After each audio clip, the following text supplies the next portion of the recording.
성경적인 지도자는 어떤 자격을 갖춘 사람일까 고민이 많죠. 그리고 너무 방대해서 그것을 뭐 하루아침에 다 이야기할 수는 없을 겁니다. 성경적인 리더십 하면 거의 뭐 4학기 정도 이렇게 해도 서론 정도를 하다가 끝나게 되는데 9시에 시작해서 내일 출근해야 되는데 이걸 어떻게 해야 되나 고민이 많아요. 뭐 하다가 시간 되면 이제 그만둘 거예요. 항상 우리는 그래요. 그냥 끝을 못 맺어요. 성경적인 지도자가 갖춰야 될 여러 가지 것들이 있습니다. 그동안 뭐 우리가 하도 원론적인 얘기를 많이 했기 때문에 그런 이야기들은 오늘 좀 피하고 조금 더 실천적이지는 않지만 좀 구체적인 그런 이야기들을 좀 하려고 합니다. 여러분, 교회 지도자가 갖춰야 될 덕목들 어떤 게 있을 것 같으세요? 그 조직 신학의 구조를 보면 어느 정도 이제 그런 것들이 이렇게 뼈대를 줄 수 있는데, 조직 신학은 1권이 서론이에요. 그리고 2번째가 신론입니다. 하나님에 대해서. 그리고 3번째가 인간론입니다. 교회 지도자로 우리가 삶과 사역을 할 때 제가 생각할 때 개인적으로 정말 필요한 건 뭐 하나님에 대한 지식 이런 거는 뭐 얘기할 필요도 없고, 저는 그 첫 번째가 성경적인 인간관을 갖는 거예요. 성경적인 인간관. 성경이 말하는 사람은 어떤 존재죠? 그것을 먼저 이해를 해야 이게 사역이 돼요. 왜냐하면 사실 목회도 그렇고 교회에서의 사역도 그렇고 일을 하는 건가요? 관계를 유지해 가는 건가요? 잘 모르시나 봐요. 사실 일이 힘들진 않아요. 혼자 하는 일은 얼마든지 쉽게 할 수 있는데 정말 어려운 게 뭐냐면, 제가 이제 뭐 이렇게 오랫동안 목회를 하면서 후배들에게 정말 해주고 싶은 이야기가 뭐냐면, 목회는 관계인 거예요. 관계. 그런데 그 관계를 잘 맺으려면 그 관계를 맺는 대상, 또 그 관계의 그 1차 원인자인 내가 누군지를 좀 알아야지. 인간이 누구냐? 성경이 말하는 인간이 뭐냐? 성경은 사람에 대해서 뭐라고 얘기하지요? 이렇게 입 다물고 계시면 재미가 없어요. 뭐 하나님의 형상으로 지음을 받았다, 뭐 하나님을 대신해서 통치권을 가지고 있다, 여러 가지 이야기를 할 수 있지만 성경은 인간에 대해서 명확하게 한 가지를 굉장히 구약부터 신약 마지막까지 강조를 합니다.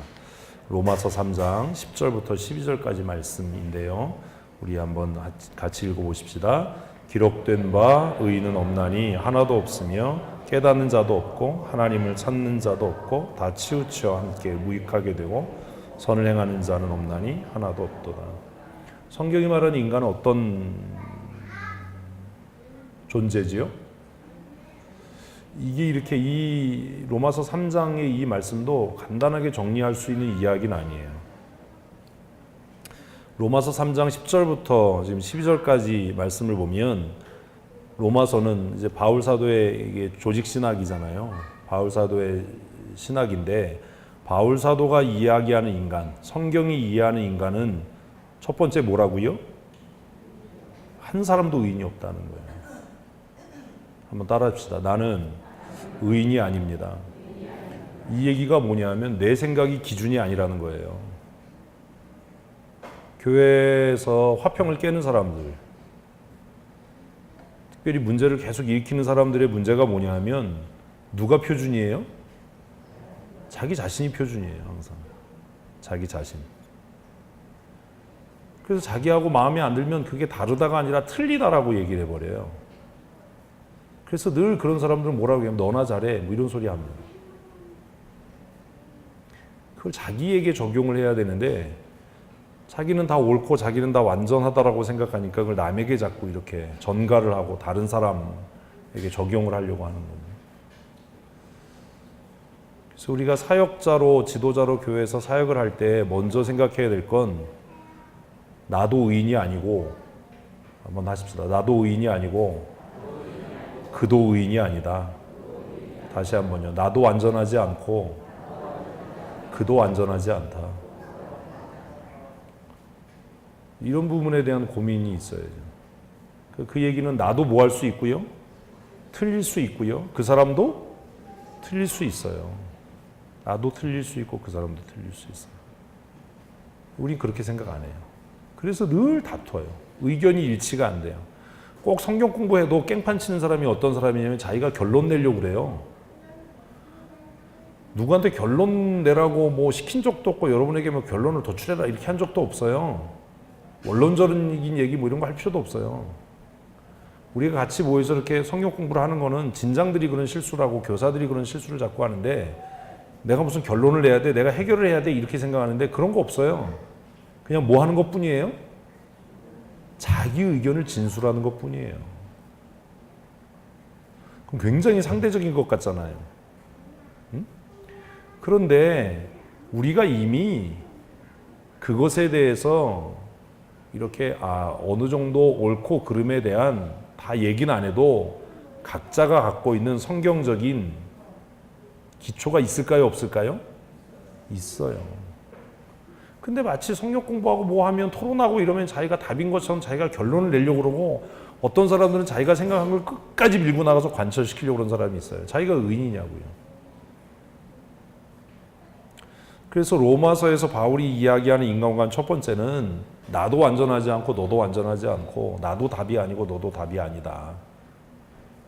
그래서 우리가 뭐 사역을 하면서 어떤 일을 행사를 계획하고 또 뭐 같이 그룹 성경 공부를 하고 할 때 뭐 내리려고 하지 마라.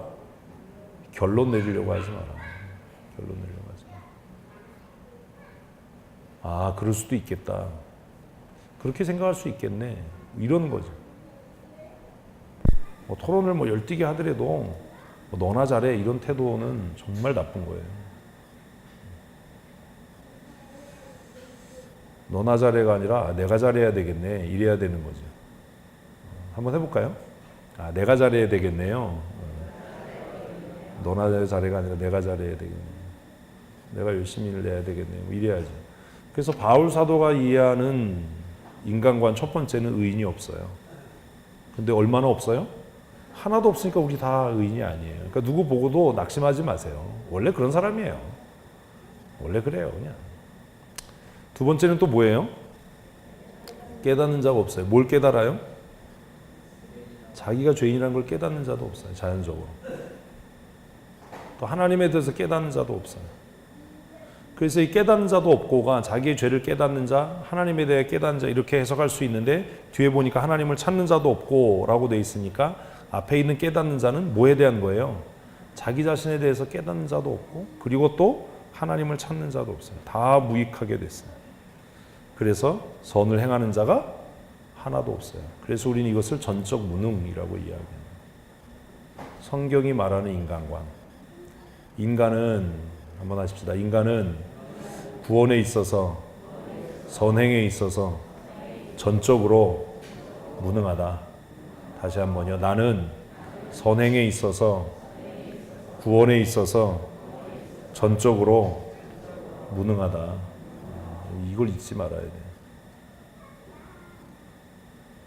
근데 우리는 자꾸 이걸 잊어요. 그래서 자기가 완벽한 것처럼, 자기 생각이 완전한 것처럼. 그래서 어떤 사역을 하기 위해서 회의를 해도 이미 결론을 가지고 나와요.